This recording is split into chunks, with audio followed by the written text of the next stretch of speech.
आणि तिथे त्यावेळेस फायनल दिवशी, ज्या दिवशी फायनल होता 71ला, फायनल दिवशी बाबूजींनी सांगितलं, भाषणात सांगितलं की लोकमत दैनिक मी चालू करणार आहे.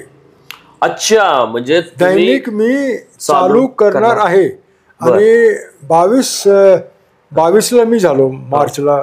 त्यांनी काय ते 2-3 महिन्यानंतर लोकमत सुरुवात झालं.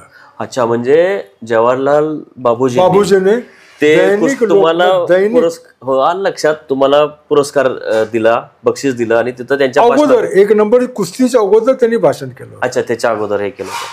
कुस्ती झाल्यानंतर मग खलास पुढाऱ्यांचं लोक जातात घरी. अच्छा, घरी जाणं पण झाले आमची कुस्ती. काय असेल इनाम बिनाम देऊन आपापल्या घरी, कोण थांबत नाही. अच्छा, त्यामुळे ते 1 नंबरची फायनलची कुस्ती लावायच्या अगोदर भाषण वसन सत्कार बित्कार काय असेल ते. अच्छा. आणि नाईक साहेबचा काहीतरी कार्यक्रम आहे म्हणून ते येणार नाही. आणि उद्या सकाळी येणार आहे. उद्या सकाळी बक्षीस समारंभ होईल हिंद केसरीच्या विजेत्याचा.